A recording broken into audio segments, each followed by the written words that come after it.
Buenas tardes a todos. Vamos a dar comienzo a la quinta conferencia de Alcemneo. Hoy el tema que nos toca dar es Salud Infantil con Perspectiva de Derecho. Trabajo en red, presentación del libro La Red Sana, que lo va a dar el profesor Dr. Juan Reichenbach. El doctor es doctor en medicina, consultor en pediatría, es profesor titular de la asignatura Sana de la Escuela de Medicina de la Universidad Nacional de La Plata, profesor adjunto de la Cátedra de Pediatría de la Facultad de Ciencias Médicas y de la Universidad Nacional de La Plata, docente de pediatría y máster en Facultades de Ciencias de Salud de UNICEN y UNER, es asesor de la Escuela de Gobierno en Salud de Floreal Ferrara, exdirector nacional de Maternidad e Infancia, y por ahí lo conocemos mucho porque él es autor de 13 libros de especialidad de educación médica, salud pública y ficción. Últimamente nosotros hemos tenido contacto con él, saben que es uno de los principales autores de los libros que Salud en Red, los cuales aparte de ser muy buena bibliografía, sobre todo para pre y posgrado, tiene el plus de que son libros que se distribuyen en forma gratuita a lo largo de todo el país y ahora ya trascienden nuestro país, toda Latinoamérica, con libre acceso y que son muy buenos. Habíamos dicho que habíamos planificado que en esta videoconferencia también vamos a tener comentario del doctor Mario Rovere, pero lamentablemente por problemas laborales de él y de agenda no va a ser posible, pero bueno, eso no quita que vamos a estar muy bien acompañados. Así que bueno, Juan, si querés dar comienzo. Gracias Alejandro, gracias Lidia, y bueno, un abrazo a todos los que aún no conozco demasiado, pero que seguramente coincidimos en muchas de las cosas que hemos hecho a lo largo de nuestras respectivas carreras y que haremos seguramente si el tiempo y el futuro lo permite. Digo, bueno, en principio decir la red sana o decir pediatría en red es de alguna manera algo más que lo que consideramos, y se lo escuché de esto, se lo escuché decir a Lidia y lo tomo, digamos, nosotros no tenemos una red institucionalizada, simplemente la red se fue armando con la realidad de los libros, o sea, por esto de las coherencias, de los afectos, de los recuerdos de distintas épocas de nuestra formación de pre y posgrado, fuimos generando, digamos, nodos que se han multiplicado geométricamente en los últimos tiempos, y de alguna manera, casi sin darnos cuenta, en los últimos años hemos generado lo que sería una red editorial que pretende enredarse o tejer con otras redes, este, y por eso, en realidad hoy, lo primero que debo decir es agradecer la participación en vuestro Alcemneo y decirle que celebro esta oportunidad porque, bueno, es una manera más de que nos permite digamos, el online, de comunicarnos a pesar de las distancias en kilómetros, pero no seguramente en objetivos. Si tuviera que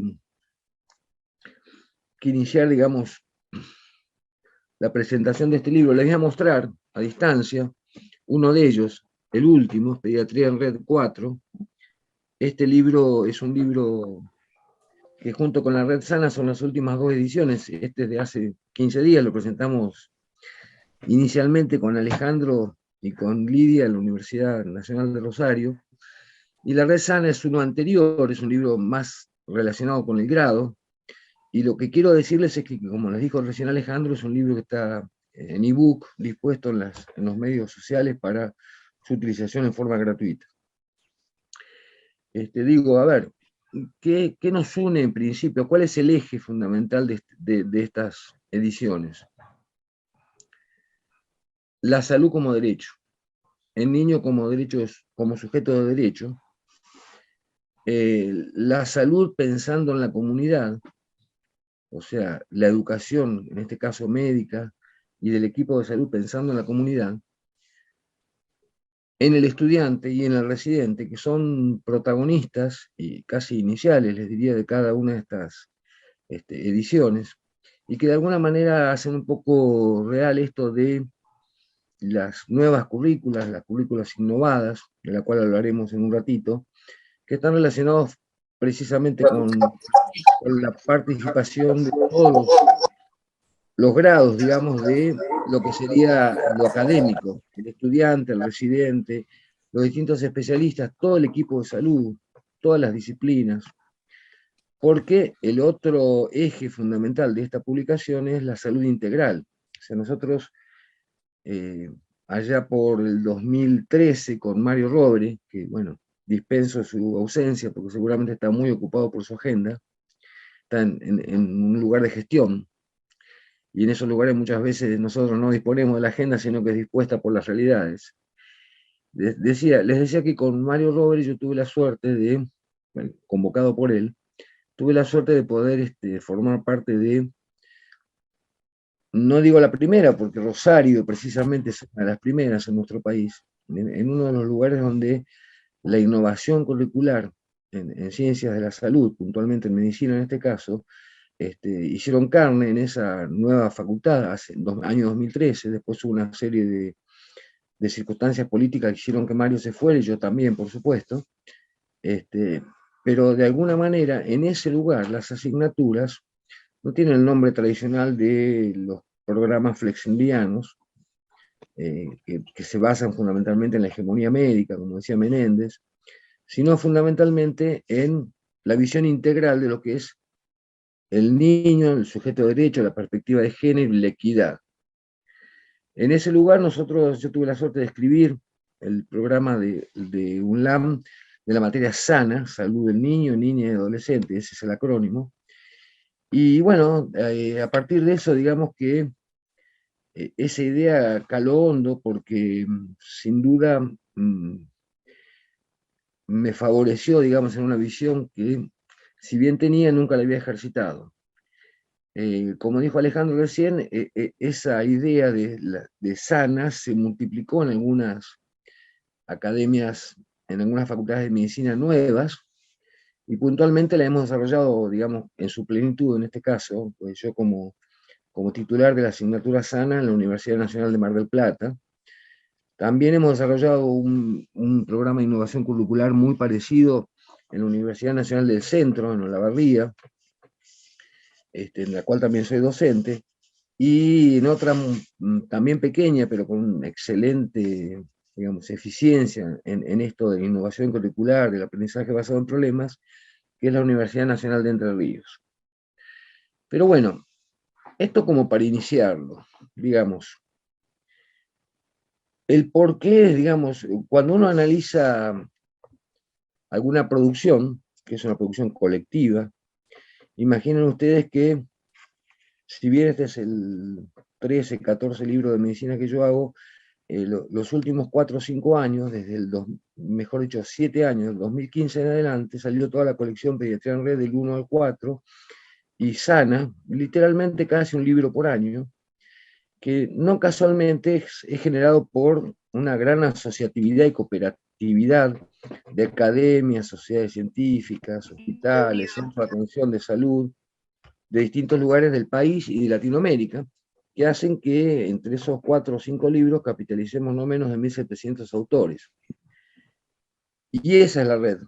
Esos son los nodos de esta red que recorren nuestra geografía latinoamericana, que tanta semejanza tiene.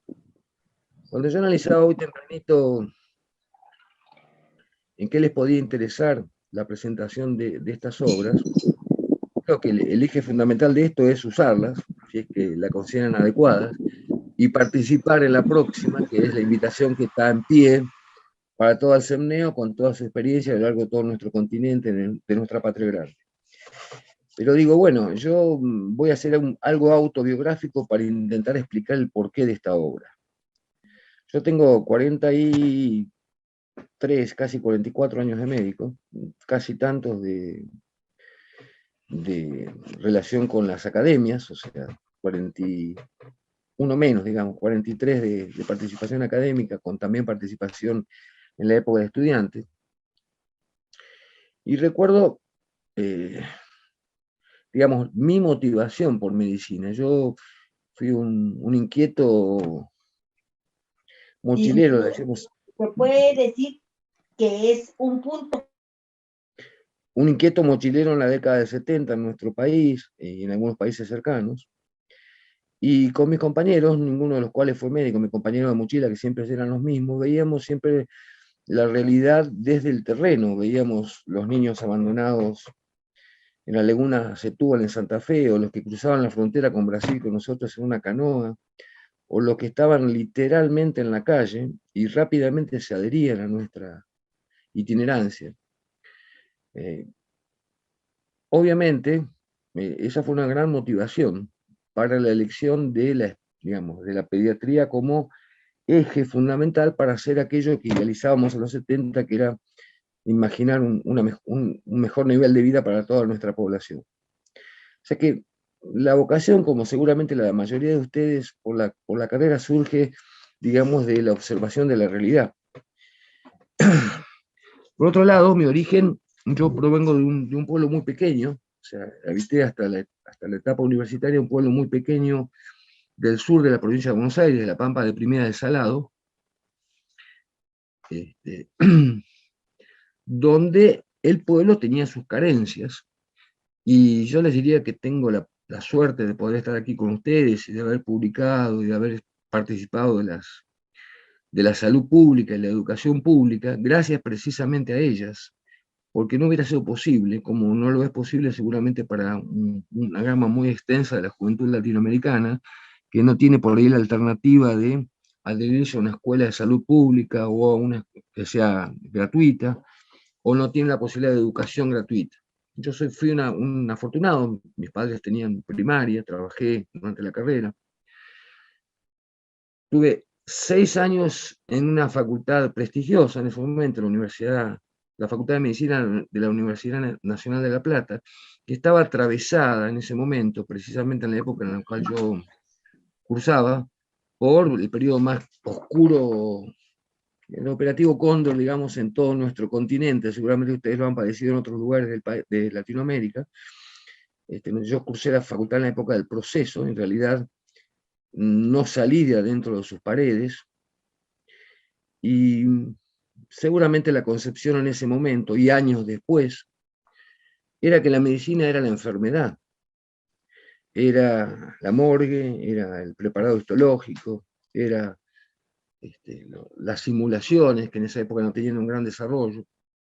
Después de ello, siendo un sobreviviente de esa época, gris, ingresé a un hospital de alta complejidad, un hospital de referencia de Latinoamérica en lo que se refiere a la pediatría, que era el Hospital de Niños de la Plata, es el Hospital de Niños de la Plata, donde hice muchos años una residencia intensa, de mucha intensidad, como eran las que hicimos la mayor parte de nosotros, dentro siempre de los muros hospitalarios, viendo las formas terminales de enfermedades evitables, viendo la muerte de lo evitable, viendo los niños más vulnerables de nuestra población y de Latinoamérica, porque es un hospital de derivación de un amplio territorio continental, viendo las formas graves de enfermedades habituales. Y ahí entendí, luego de 6 años de carrera médica y 4 años de residencia, porque fui jefe residente, y 2 años de beca en el Gutiérrez de Buenos Aires, entendí que no había visto jamás en toda mi formación un niño sano. No sabía cómo era un niño sonriendo ni un niño caminando. Era la hegemonía de la enfermedad sobre la salud.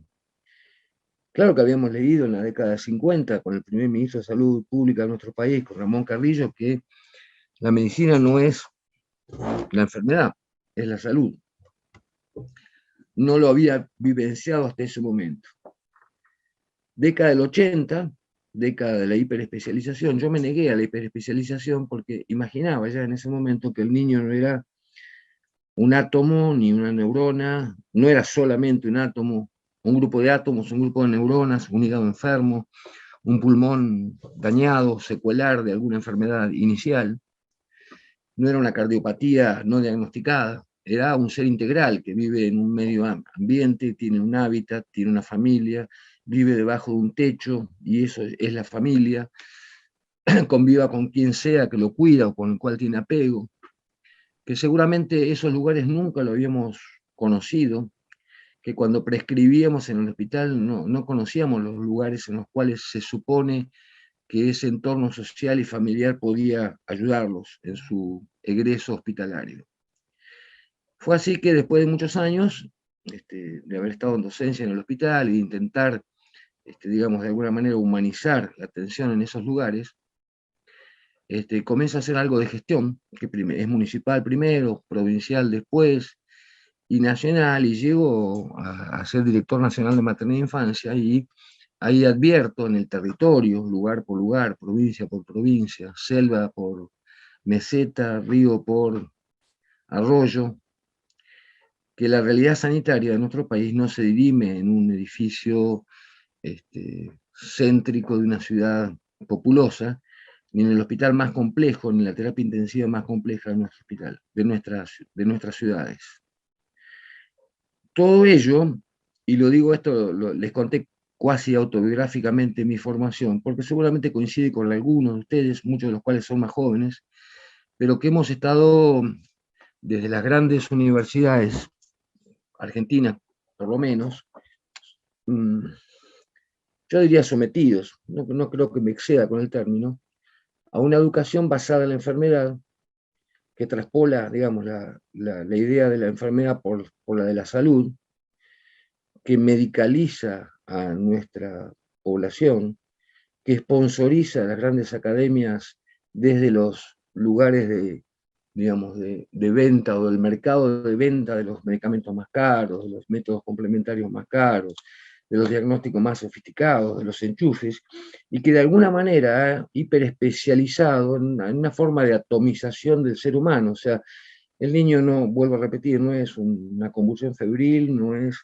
una neumonía consolidada, una enfermedad fibroquística del páncreas, ni un pie valgo. Es un ser humano que vive en una determinada comunidad, en una determinada vivienda, que tiene o no agua potable o cloacas, que tiene o no un aire respirable, que vive en un conurbano fabril y tiene el mercurio al lado, o vive en una sociedad algo más ruralizada y tiene el órgano fosforado, o vive en una mina y tiene cianuro cerca de sus aguas, o que vive en una gran ciudad y tiene el Paco en la esquina, los viernes a la noche si es adolescente, o tiene accidentes automovilísticos, y estoy hablando de alguna manera elípticamente de los temas que abordan esta red de voluntades y de garra de distintos lugares del país, que seguramente es atravesado a lo largo de toda su vida, desde el nacimiento, les diría, en una maternidad sin condiciones obstétricas neonatales, hasta la adolescencia y la vejez, es traumatizado por distintos factores en distintos momentos de su vida, por accidentes domiciliares, accidentes en la vía pública, por violencia en la esquina, por maltrato, por malnutrición. Entonces entro ahí, en todo eso que no intuíamos cuando internamos un niño con una meningococcemia sin vacunar en una sala del hospital, y no intuíamos el fenómeno integral o global de lo que es atender un niño y una familia. Obviamente, este proceso de deconstrucción, este proceso de reaprendizaje, fue signado por el conocimiento del territorio, el conocimiento de la comunidad, escuchar a los estudiantes. Yo tenía grandes maestros como el doctor Marcos Kuminski, un héroe de la pediatría social latinoamericana, que me decía: Juan, escuchamos a los estudiantes y luego decidimos.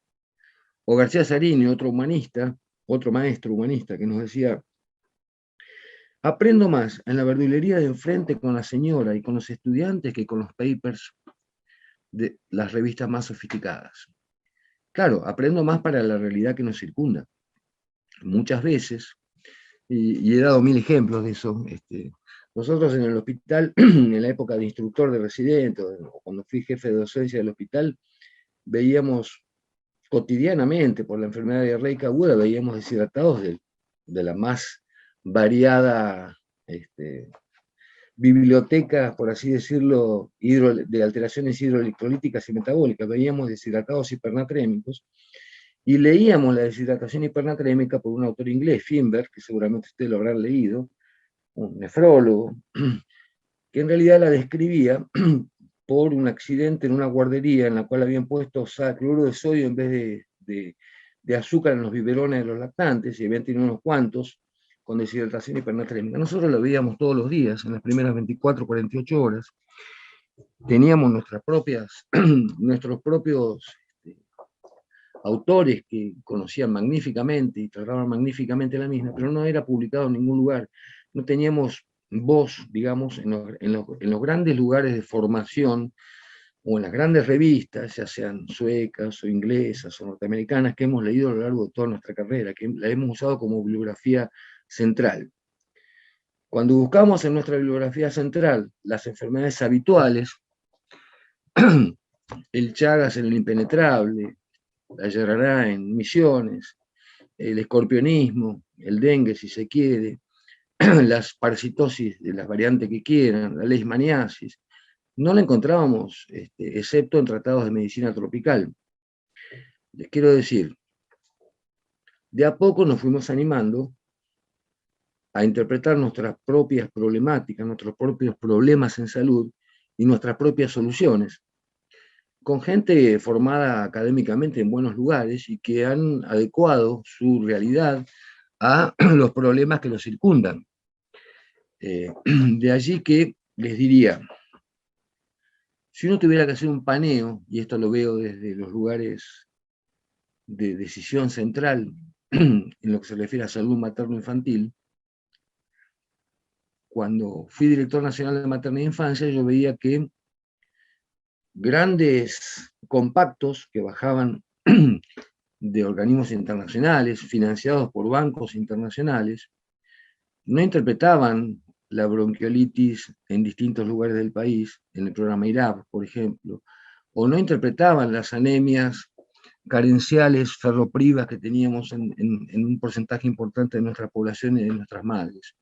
Eran compactos que muchas veces no eran universales, sino que estaban, en una época, estaban fundamentalmente focalizados en algunos lugares. También aprendimos que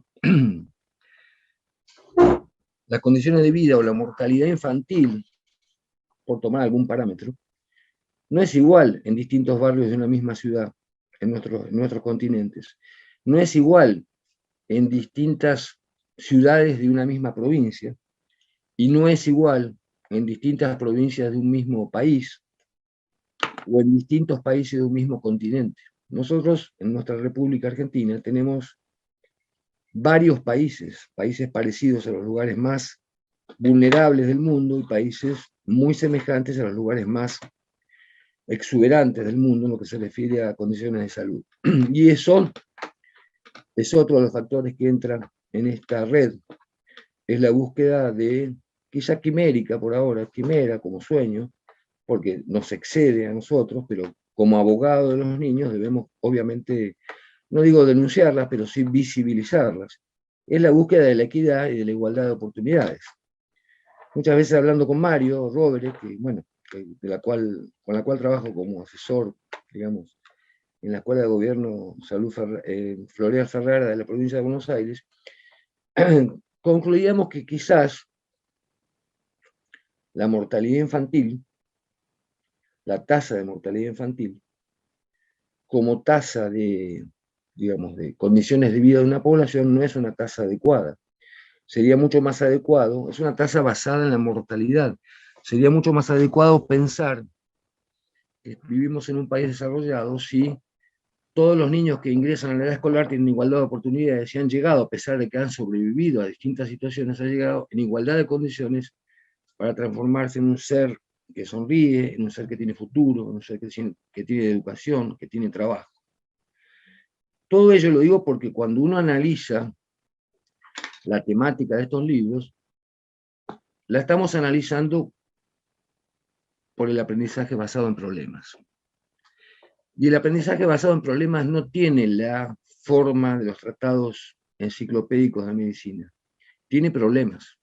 Los problemas no vienen ordenados en un índice, vienen como en cualquiera de las guardias de Latinoamérica, de un gran hospital o del centro de atención de salud de mi pueblo. Vienen muchas veces, lamentablemente, por demanda espontánea, vienen porque lo controlamos y estamos atentos a lo que pasa en el área programática, y es así tal que universidades como Harvard o McMaster o algunas universidades de Holanda ya han diseñado currículas en medicina basadas en problemas reales. O sea, el problema como se nos presenta en la vida cotidiana. Ese análisis me hizo entonces imaginar, con un ejército de gente de distintos lugares, de trabajadores de la salud, me hizo imaginar la epidemiología, si se quiere, de esos problemas. Entonces uno imagina, y sigo hablando de nuestra identidad editorial, que es lo que intentamos, y a los cuales estoy invitando, y sé que van a participar muchos de los presentes que no tengo el gusto de conocerlos personalmente aún. Pero digo, a ver, si yo abro hoy un centro de atención en El Dorado, en Misiones, o en Río Turbio, o en mi pueblo, y soy médico general porque no ha llegado el pediatra a esos lugares, abro la puerta de ese lugar y tengo 40 consultas, una atrás de la otra, primera hora del día. De esas 40 consultas, no menos del 60%, los protagonistas de la consulta tienen menos de 19 años. O sea, 24 de 40 van a tener esa edad.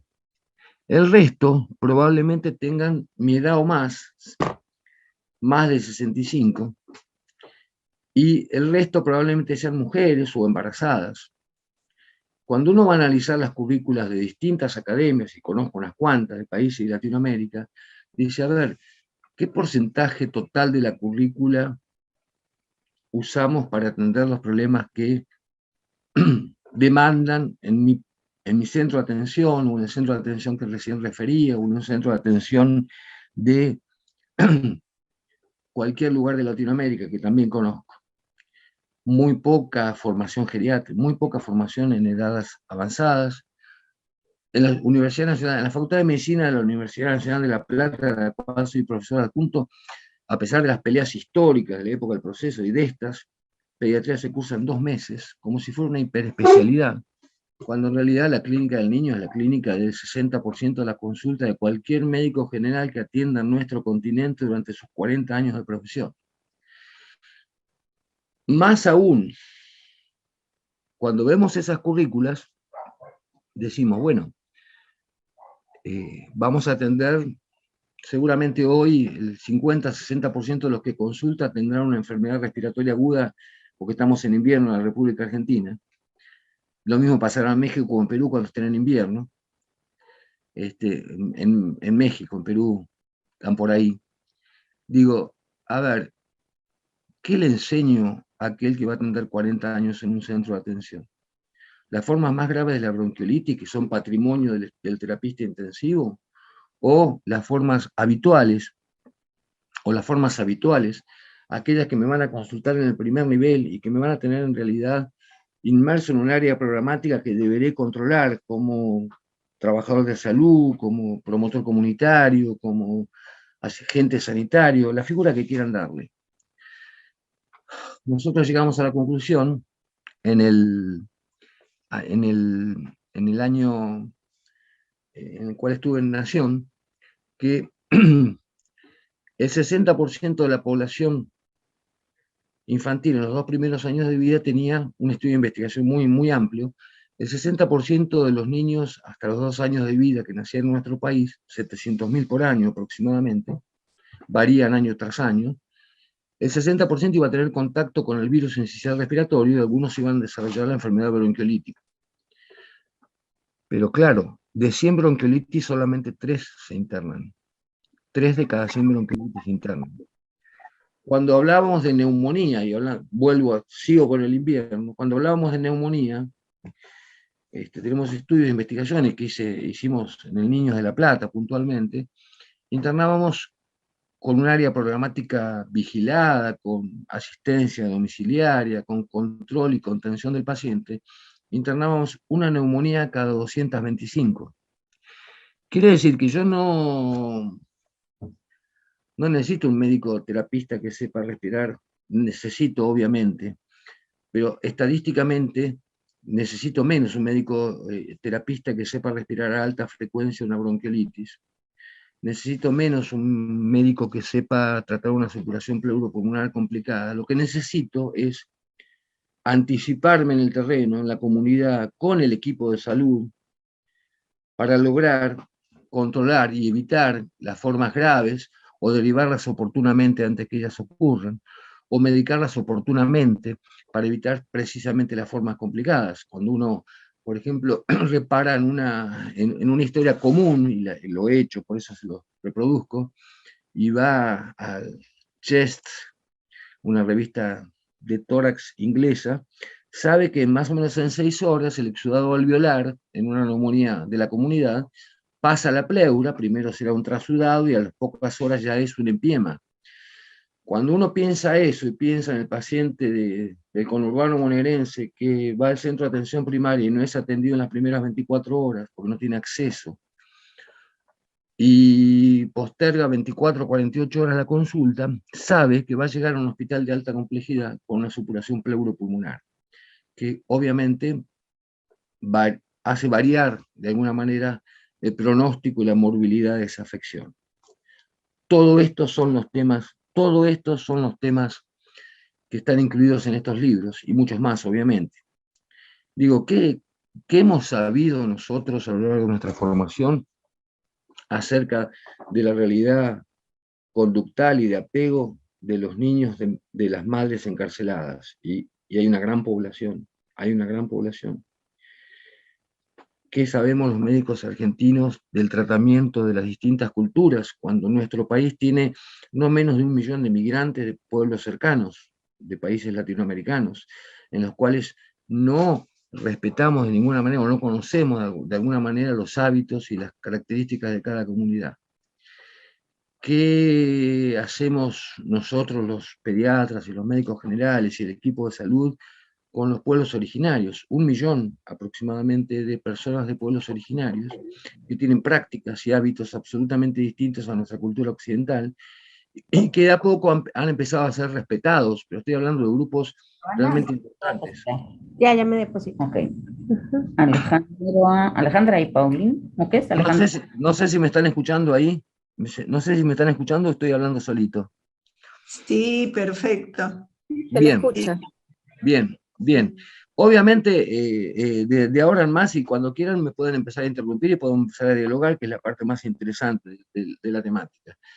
Pero digo, todo esto, elípticamente, se los estoy contando como de alguna manera, como el fundamento de estas colecciones, ya no solo desde la formación de posgrado, o sea, desde la medicina en adelante, sino también de la formación de grado, porque el imprinting, como ustedes saben mejor que yo, los neonatólogos, seguramente es trascendente, de alguna manera, para la formación de un recurso, de un capital, que lo hay, es abismar la diferencia entre un estudiante de una, y perdónenme la metáfora, digamos, las grandes facultades, aquellas que tienen 4 o 5 mil alumnos, para mí son supermercados de formación, innominados. Las universidades más pequeñas, que también las conozco, donde es más fácil establecer este tipo de currículas, porque son nuevas, porque son reformas, porque son deconstruyendo la idea hegemónica previa a la currícula flegneriana, muestra al estudiante, y puntualmente les digo, en Mar del Plata, en UNICEN, en UNER, muestran al estudiante pegado a la comunidad desde el primer día de su cursada, cosa que nos pasó a nosotros, a mí por lo menos, 14, 15 años después de haber cursado todas las materias de una currícula, les diría, eficientista o basada en la enfermedad. Ahora yo me pregunto, y ahora me meto en un tema difícil porque estoy rodeado de gente con mucha formación neonatológica.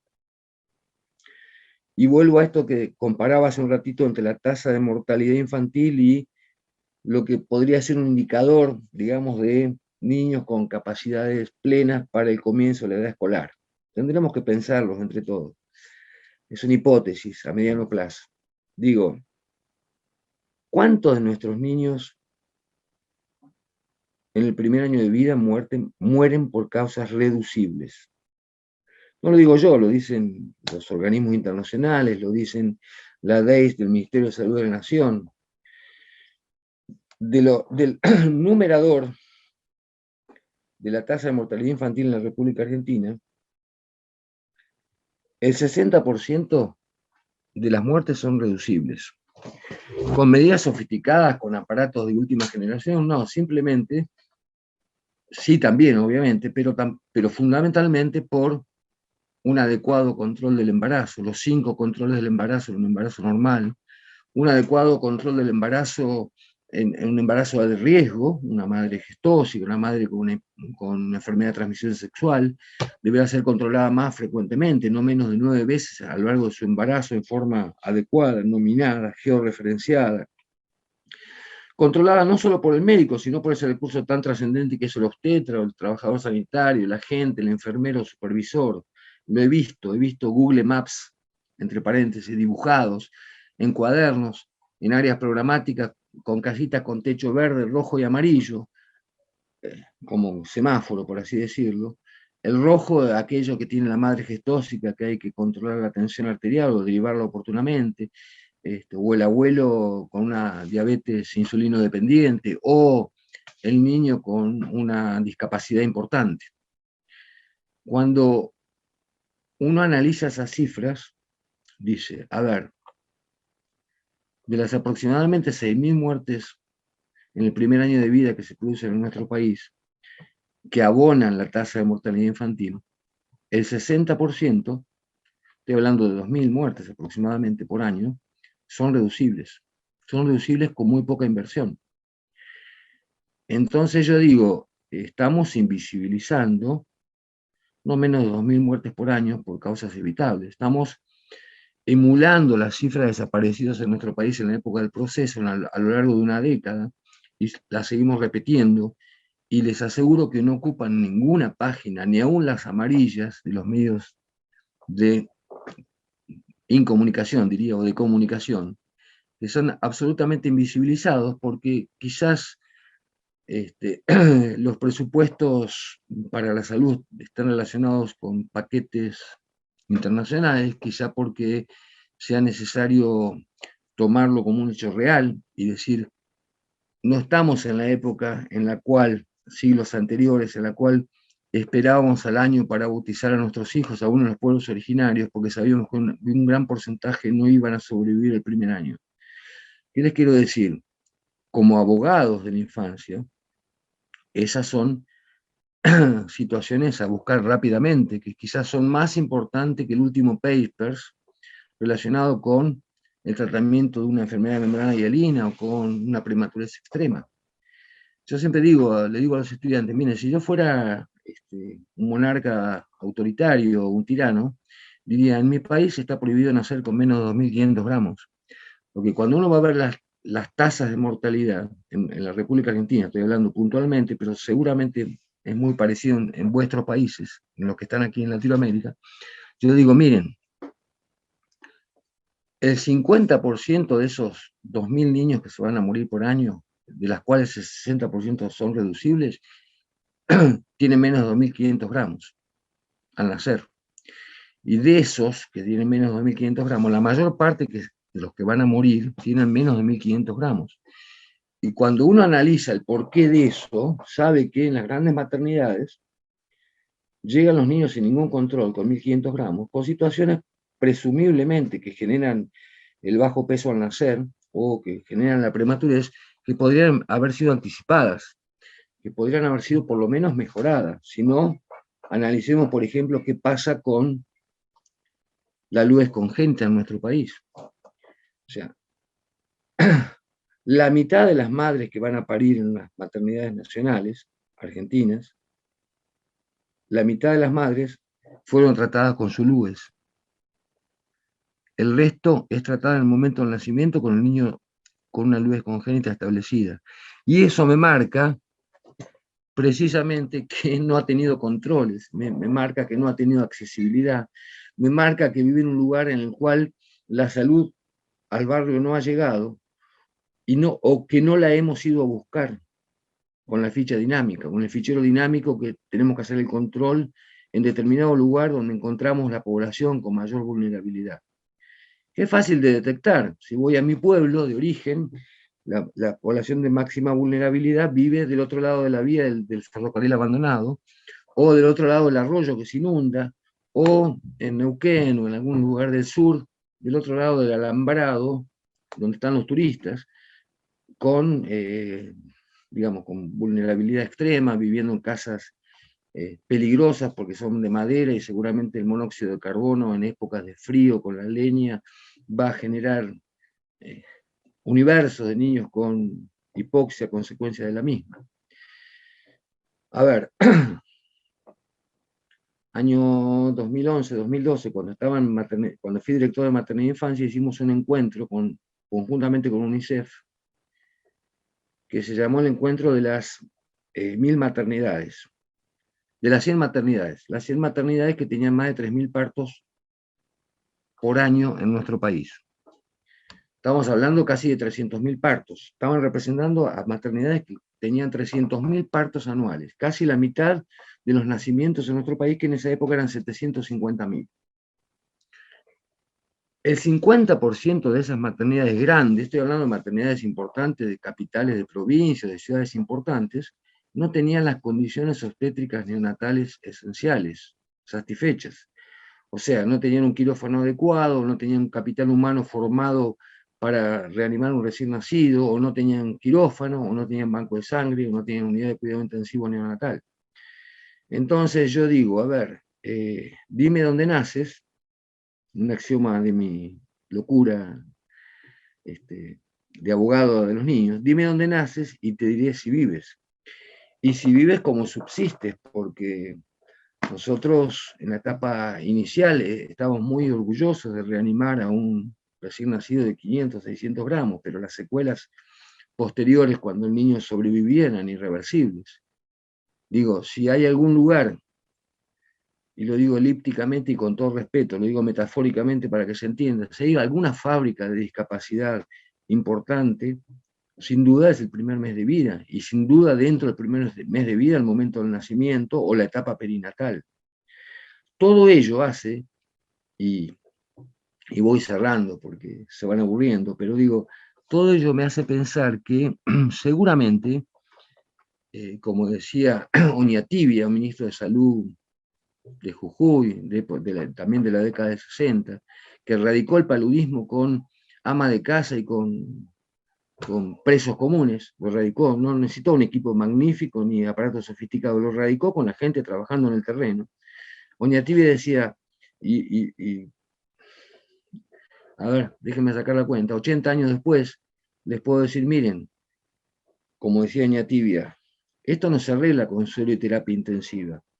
Hay que ir a buscar a la enfermedad y a la salud donde vive y donde trabaja la gente. ¿Qué les quiero decir con todo esto? Esta colección de libros, bajo mi Lidia me conoce y Alejandro también, bajo mi conducción, que a veces pareciera ser casi autoritaria, está relacionado fundamentalmente con la anticipación, con la promoción, con la prevención, con el diagnóstico oportuno, con el retorno a la clínica pediátrica, tan venida menos en época de enchufe, de antibióticos de 19º espectro, en equipos magníficos para hacer lo que uno debe prevenir, o en medicamentos magníficos para medicar meningitis que deberíamos haber evitado con la vacunación, o sarampiones que no deberían reaparecer, o dengue que no deberían estar, o aguas que no deberían estar contaminadas. Ese es el espíritu del libro, pero tiene más, el espíritu de la red a la cual estoy invitando. Lo estoy invitando como autores también, obviamente. Digo, la visión que puede tener solamente un médico de lo que es la salud infantil es una visión muy acotada. De allí que cuando uno analiza, por ejemplo, de la mano de un poeta que escriben en los libros, o de un filósofo, de un antropólogo, analiza la construcción social de la infancia, analiza al niño en la literatura universal, no encuentra más que frescos, les diría semiológicos, de una semiología magnífica, que nos permite darnos cuenta de por qué, se me ocurre Chekhov, ¿no? Pabellón 69, un escritor ruso de novelas magnífico. Se me ocurre Christian Andersen con La cerillera, relatando la historia de su madre, muerta debajo de un hielo infernal allá en el norte. Se me ocurre Dostoyevsky, que describe magníficamente en Los hermanos Karamazov, describe magníficamente lo que le pasaba a él en primera persona. El padre era médico en un hospital cercano, un médico rural en Rusia, y lo traumatizaba, era un alcohólico que traumatizaba a él y a su familia y a su madre. Y así podemos recorrer la literatura universal, y así podemos recorrer la magnífica serie pictórica de Juanito Laguna, de Antonio Berni, o que describe claramente el niño que vamos a recibir nosotros en los hospitales y ese que no vimos nunca, ¿no? O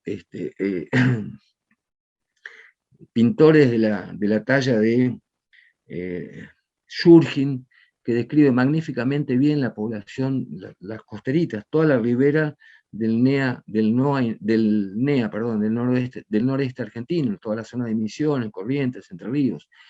El niño que no tiene para comer si el padre no pesca.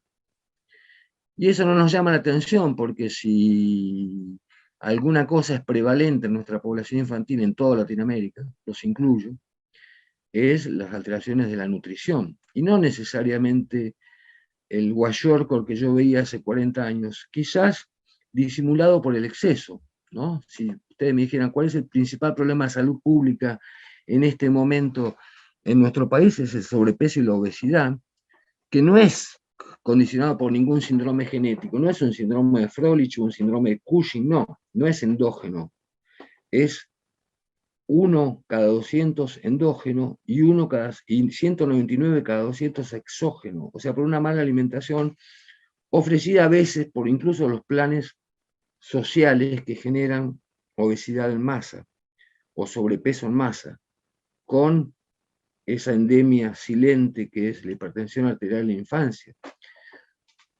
La tercera parte de esos 200 niños con sobrepeso o obesidad, estoy hablando de 60 niños, van a tener hipertensión arterial idiopática, con todas las consecuencias que eso tiene a largo plazo, como epidemia silente en el adulto, en forma de accidente cerebrovascular, angina de pecho, etcétera, enfermedades cardíacas, etcétera, etcétera.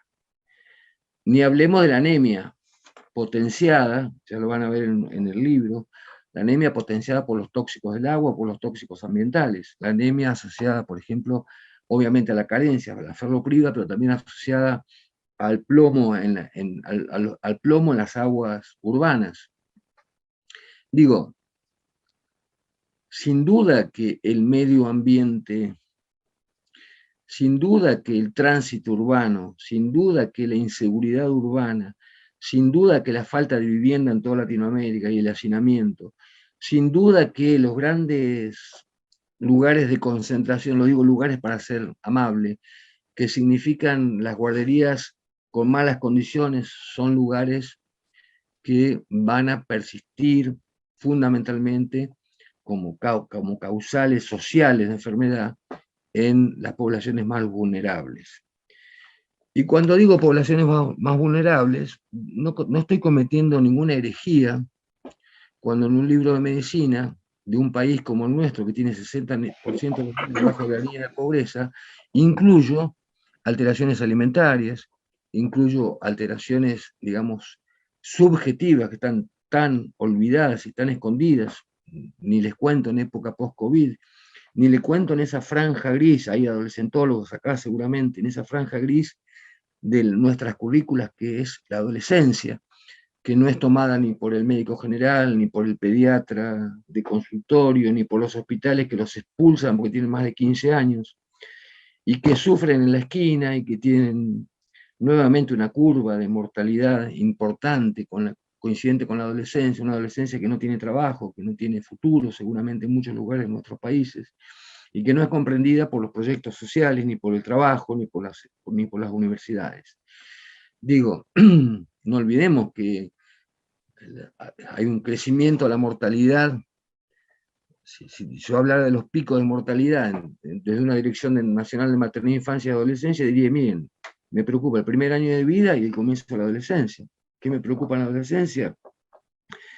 Más que las enfermedades oncológicas, me preocupa el suicidio, me preocupa el trauma en la vía pública, me preocupa la violencia, que son causas exógenas que no nos exceden, porque cuando uno habla de salud no está hablando de un hígado enfermo, está hablando de la salud individual, del derecho a la salud y del derecho a la salud de las comunidades. Por lo tanto, este polisémico multifactorial, visto de distintos lugares, nos involucra en una concepción que es distinta.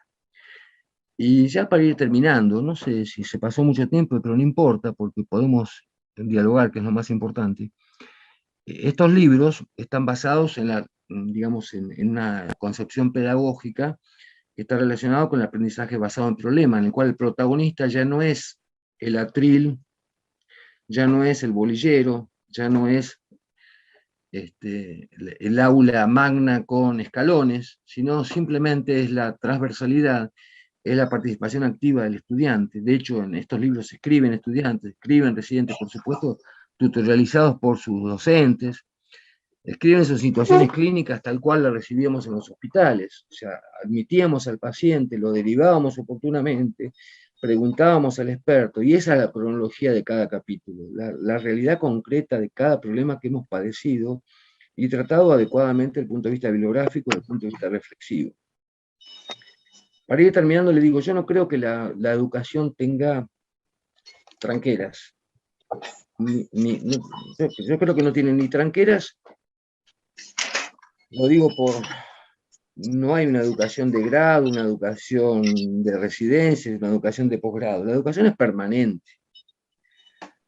Lo que estoy seguro, y seguramente coincidiremos, es que, y esto lo veo en países más desarrollados, lo he visto en países más desarrollados, no es necesario tener 6 años de carrera, 4 de residencia, 3 de posgrado, 5 de máster, tener 35 años cuando uno sale a la calle a ver su primer paciente que no lo vio porque estuvo siempre dentro del intramuro. Es necesario coherentizar las políticas de formación de grado y posgrado. Es necesario coherentizar las políticas de formación de las distintas academias. No puede ser que la autonomía universitaria me haga creer que estoy formando un estudiante para Harvard cuando ese paciente se va a involucrar en la quebrada Humahuaca. Digo, Harvard es muy atractivo para unos cuantos y celebro que estén en Harvard, pero el gran porcentaje de nuestros estudiantes van a vivir nuestras realidades. Por eso es necesario que los decisores políticos, las academias, las sociedades científicas tengan una visión más ampliada y podamos sentar en una mesa de consenso en la cual pactemos el recurso necesario, el capital humano necesario, magnífico que tenemos en nuestro país, para abogar, la abogacía, por la salud de nuestros niños, por los derechos de nuestros niños, y no que las currículas de nuestras facultades estén esponsorizadas con carteles por laboratorios que me ponen materias que están relacionadas con la venta de algunos medicamentos, y no que los congresos internacionales estén financiados por aquellos que nos van a vender lo que tenemos que el medicamento para evitar lo que tenemos que evitar. Y no que no tengamos el universo de niños del mundo, y ustedes saben a qué me refiero, vacunados contra el COVID, porque unos pueden y otros no pueden, porque la epidemia no respeta fronteras ni banderas. Esta concepción hace que,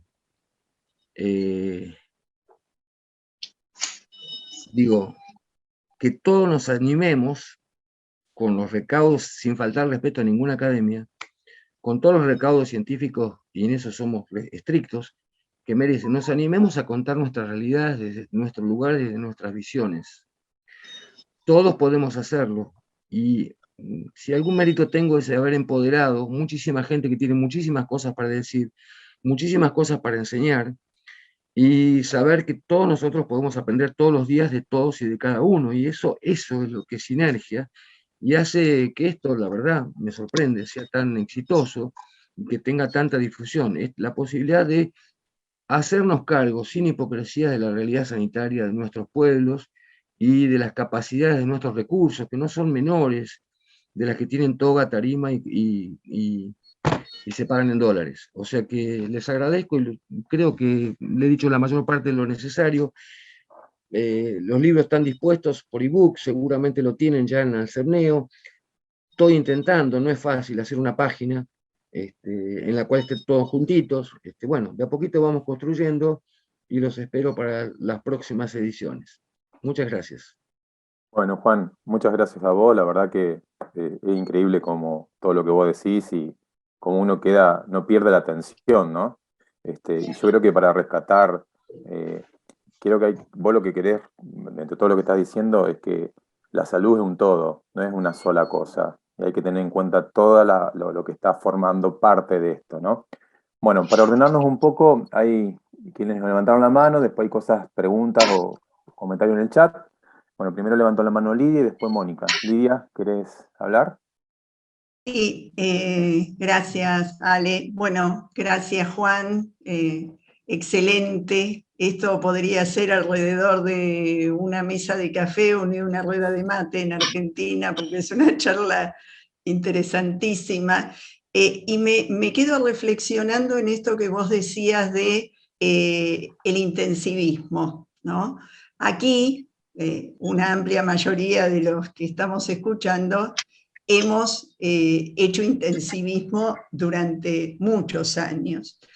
Y justamente, o sea, pese, por ejemplo, en mi caso, que tenemos más o menos la misma edad, justamente por venir del modelo médico hegemónico, se hizo muy difícil el decir, ¿y después qué pasa con estos bebés que estuvieron en una terapia intensiva neonatal? Y ahí es donde hace ruido esto que vos decís. Se apunta tanto al intensivismo que por un lado, bueno, ya sabemos que hay muchas falencias en lo que son controles perinatales y demás. Pero por otro lado, cuando esos bebés egresan de las terapias intensivas neonatales, yo creo que no hay aquí entre los asistentes uno solo que no haya tenido que pelear a brazo partido para poder mejorar y sostener la salud a largo plazo de ese bebé que tiene muchísimos riesgos biológicos, sociales, mixtos, para prosperar adecuadamente después de haber pasado por o sea, teníamos acá alguien que fue un pionero del seguimiento, el doctor Luis Novali, que decía, le pasó un camión por encima a ese bebé. ¿Cómo después uno no lo va a seguir y lo va? Entonces, me parece que ahí es donde se realza más esto de el tema de el trabajo para la enfermedad. Yo estoy muy contenta porque te puedo decir que entre los que están escuchando hay maestras especializadas en atención temprana, que son las del 0 a 3 o el 0 to 3 de los gringos. Y cuando empezaste a hablar, me acordaba de algo que dijimos cuando hicimos una de las jornadas del CEMNEO, que era de la salud visual en Latinoamérica, que nuestra presidenta, ya te voy a pasar el habla, Mónica, dijo, esto es fantástico, no necesitamos a los gringos, porque conocemos nuestros problemas, y esto que vos decís de los papers, que es muy lindo y es muy interesante, también me lleva al comentario de que yo no sé si a mí me pasa, o sea, no sé, sí sé que la mayoría de las infecciones que tienen en el norte, en el hemisferio norte, no las vamos a tener aquí. Y la mayoría de los problemas que tienen allá no los vamos a tener aquí. Y definitivamente ellos no tienen los problemas que tenemos nosotros.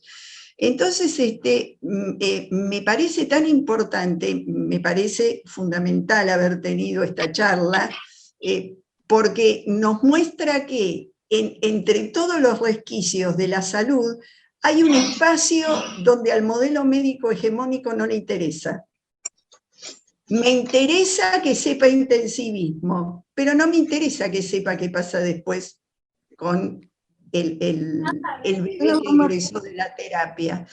Así que, bueno, estos comentarios que un poco son para, me diste como inspiración para pensar esto, concretar el pensamiento y bueno, no sé qué quiere decir Mónica. 22. Le damos la palabra a Mónica y vemos que después hay comentarios y preguntas en el chat. Ajá. Por favor, Gracias, apaguen gracias. los Esos micrófonos. 22.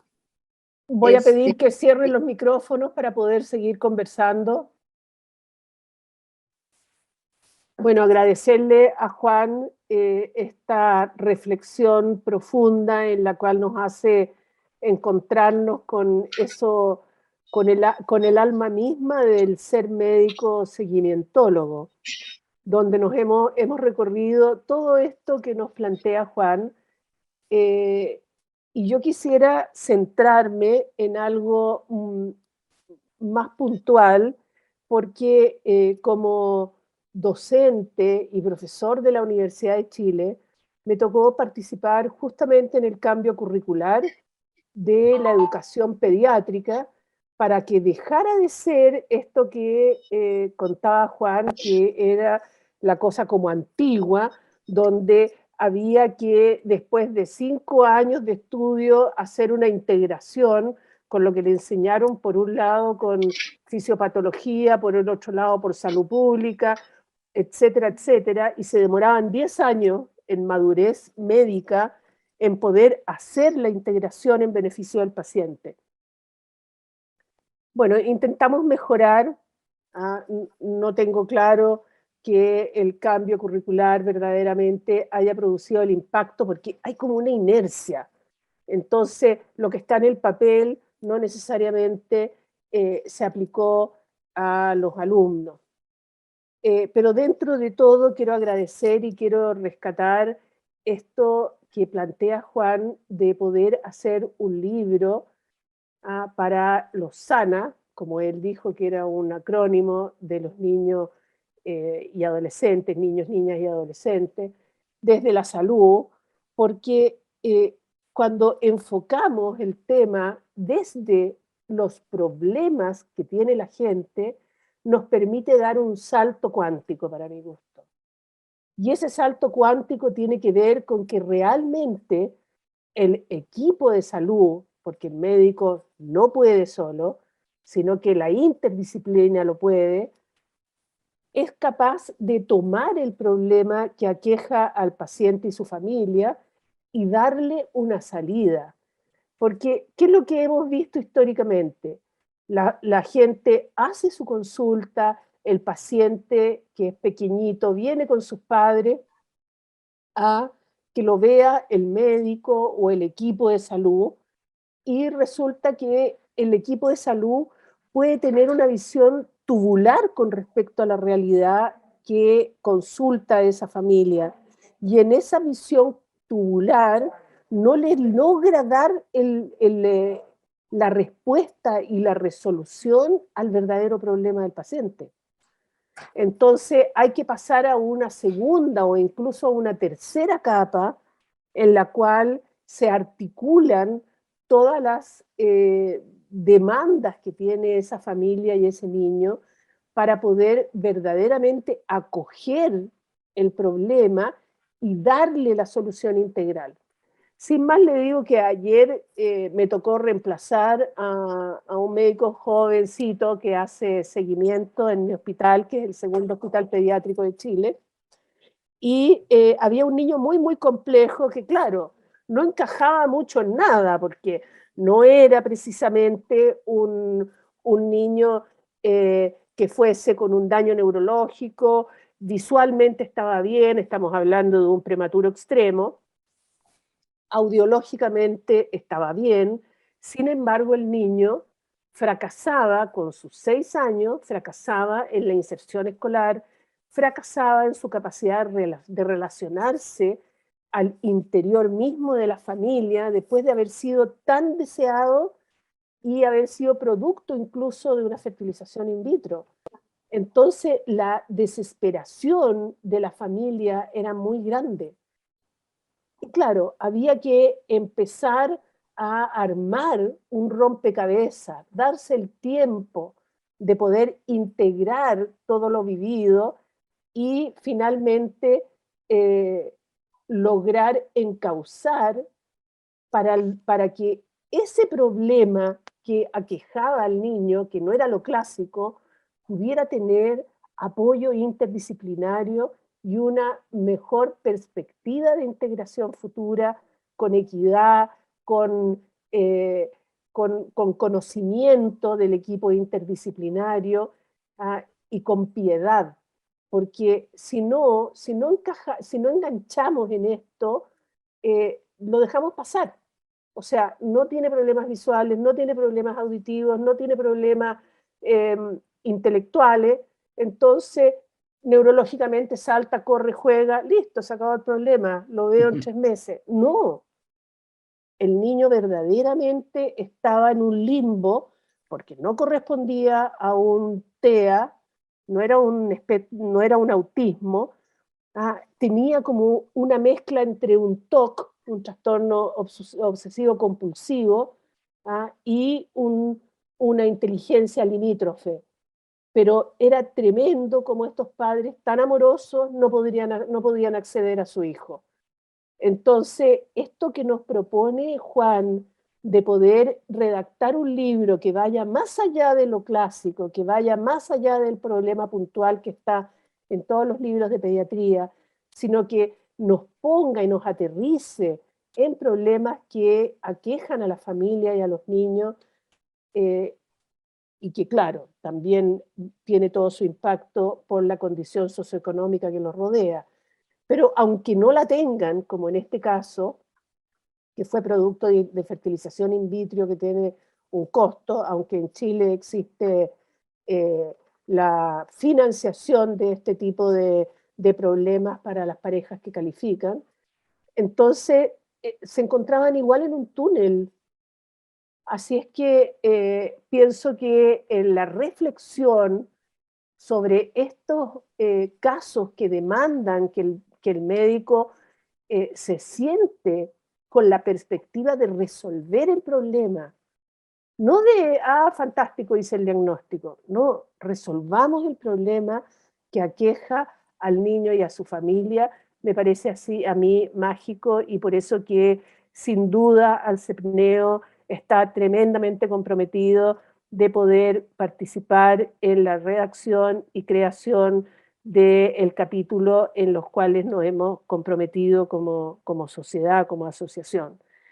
Pero yo quería intervenir, y por eso levanté la mano, porque creo que el enfoque de resolución de problemas es lo que hace el cambio, porque permite o obliga a que el equipo de salud integre todo lo que sabe, pero en beneficio del paciente. Y eso me parece que tenemos que insistir, insistir, insistir, porque es la luz hacia el futuro. Gracias, Mónica. Yo no sé si me escuchan, ¿no? Sí. Yo quería agradecerte a vos como presidenta, obviamente a todos los miembros que no conozco, y estimularlos a esto, porque hemos dado un salto muy importante, que es aquel de poder decir lo que nos pasa, que es lo que vos estabas hablando recién como problema. No todos los problemas están escritos, y no todos los problemas tienen precisiones. Vamos a ver, nos vamos a encontrar seguramente con 1000 reflexiones como la tuya, pero buscando esto que yo les decía al principio, quizás la tasa de mortalidad infantil no sea un buen indicador para decir se salvó. Sí, se salvó, pero quiero saber qué vida feliz va a tener el resto de sus días. Eso creo que es el futuro de una medicina más humanizada. Por eso me parece magnífico la participación de ustedes, y todos hemos salido de la alta complejidad, Lidia.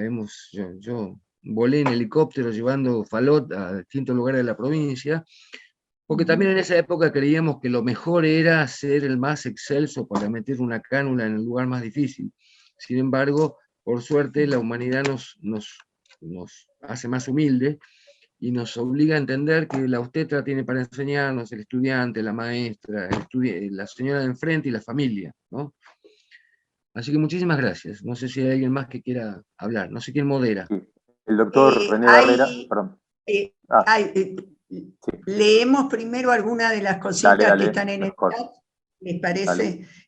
Bueno, Mariana Brusadín, que es una colega de Mendoza, joven ella, se tuvo que retirar, pero dice que buenas tardes, qué interesante y necesario análisis, qué difícil salirnos de nuestra postura hegemónica para ver que nuestra formación también responde a órdenes superiores que tienen en sus manos las soluciones políticos sociales de las que se habla. Acá alguien pone que podríamos escucharte horas.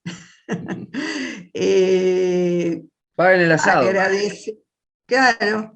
Agradecen la posibilidad de escucha, excelente tema, mucho por comentar. Francisco Martín Cardoso, un placer escucharte, Juan, ya son varias veces que lo hago y cada vez parece ser que no te había escuchado nunca, es impresionante la red sana, un laburo admirable. Vero Jara Ramírez de Ecuador se contagió, dice, me contagia. Flor Ángel García de Colombia, no me estoy equivocando, ¿no? Es de Colombia, Flor Ángel. Dice, buenas tardes, profesora, análisis de la situación latinoamericana común a nuestra región. Gracias por su generosidad al compartir sus conocimientos y experiencia. Prevención, aprendizaje y trabajo colaborativo en función de los niños. Sí, buena síntesis. María José Castro comenta definitivamente, al conocer el comportamiento de las poblaciones nos permite crear los programas de prevención, tratamiento y seguimiento. Este enfoque de curso de vida puede ofrecer más oportunidades y soluciones a las comunidades a partir de los individuos. Y Rosana Ganino, que es una docente especializada en atención temprana, bueno, se quedó muy contenta de escuchar. Y Mariana del Consejo también. René, ya cumplimos con el auditorio. Sí, bueno, la cuestión nada más era platicar también acerca de lo que dijeron, es parte importante, el saber que la calidad de vida de un ser humano importa y mucho, porque eso es lo que va a hacer toda su vida. Yo pienso que esto de enlazar un niño de alto riesgo a un programa de seguimiento, donde ya no pudimos evitar que naciera antes de tiempo, porque no se pudo por alguna razón, pero si usamos un buen programa de seguimiento, y ese programa de seguimiento nos enseña que si a un paciente que tiene cierta patología, le ayudamos antes de que llegue a tener un problema ya bien fijo de esto, previniendo cosas que podemos prevenir en la terapia intensiva, o modificar la terapia intensiva, porque eso no lo podemos evitar, pero si podemos modificar lo que se pueda modificar, y quitamos esas peritas del camino al inicio de esa vida del ser humano, a lo mejor esa calidad de vida va mejorando. Yo siempre lo he planteado, una cosa que era muy problemática para nosotros acá en el INPER era la hipacusia en los niños prematuros, y algunos no tan prematuros. Apostábamos a que eran ciertas cosas. Cuando nos dedicamos a buscar cuál es el origen de la hipacusia y modificamos cosas que podemos modificar, la hipacusia, no es por lo que lo quiero decir yo, es casi cero en el hospital. Cero en el hospital, no importa la edad del niño ni los kilogramos que tenga el niño, aunque esté con las condiciones de ventilación mecánica y medicamentos, y cuidamos lo que tiene que cuidar, que ya averiguamos qué es lo que causa el problema en nuestras poblaciones. Y así de sencillo podemos ir quitando alguna cosita para mejorar esa calidad de vida, y esos son los programas de seguimiento. Si queremos un programa de seguimiento como una especie de retroalimentación positiva para tener mejor calidad de la atención de esos niños, como una especie de control de calidad precisamente de lo que hacemos en la terapia intensiva, vamos a lograr lo que buscamos siempre por un programa de seguimiento, tener un fruto cada vez con menos problemas, aunque no podamos evitarle que nazca antes de tiempo, porque eso es inevitable. Pero si no podemos evitarlo, cuando menos ofrecerle una calidad de vida mucho mejor, para que el resto de la familia viva también mejor. Bueno, muy interesante todo, la verdad, Juan. Como te decía, un placer escucharte y podríamos estar horas. Yo lo único que quería comentarle algo, me viene a la memoria, uno por ahí se autorreferencia. Es verdad todo lo que vos estás diciendo, el tema de cuando uno tiene la formación del modelo médico hegemónico. yo creo que te lo conté a vos, yo tuve dos cosas muy importantes en mi vida profesional. Una fue cuando termino prácticamente la residencia de pediatría y puedo rotar a un centro de alta complejidad que fue el Sant Joan de Deus en Barcelona, donde tuve la experiencia de conocer en el año 99 lo que era el internet, lo que era alta frecuencia, óxido nítrico, que demoré muchos años en verlo en mi país. Y después, cuando ya era docente de la Facultad de Medicina y era tutor de posgrado, la oportunidad de viajar al Chaco salteño, para los que no son de acá, de Argentina, es una zona que es el límite que hay en la parte de Salta, donde da la vueltita, que hay un punto tripartito limita con, creo que es Paraguay y Bolivia. Exactamente. Donde ahí yo iba con un grupo de odontólogos de medicina social, odontólogos, y éramos yo médico y dos alumnos, donde cuando se enteraron que había un médico en un lugar que para llegar son 3 horas de camino de tierra, que si llueve no entra nadie, es así de simple, empezó a venir gente para que atendiera a los chicos, sabían que yo era pediatra. Y ahí me encontré con que estaba yo solo con mi estetoscopio y nada más, y los medicamentos que habíamos llevado, y que yo ese paciente que lo veía no tenía no voy a pedirle ni radiografía, ni laboratorio, ninguna otra cosa, y que no lo voy a volver a ver más. Tenía que hacer diagnóstico y tratamiento. Y la verdad que fue algo muy fuerte y que eso a mí me hizo un golpe grande en el tema de como profesional y también como docente, ¿no? Que lo que siempre recalco yo cuando doy clases en la facultad. Bueno, para ir cerrando, quería agradecerles a todos la presencia. Vuelvo a repetir, Juan, la verdad que es un lujo tenerte. Y bueno, los quería invitar para nuestra próxima conferencia, que va a ser la sexta, el 27 de julio, donde vamos a presentar el tema virus respiratorio sincicial, comportamiento en pandemia y futuras vacunas. Quien va a estar es la doctora Lorena Tapia de Chile. Así que están todos invitados. Muchísimas gracias. Muchísimas Gracias. gracias.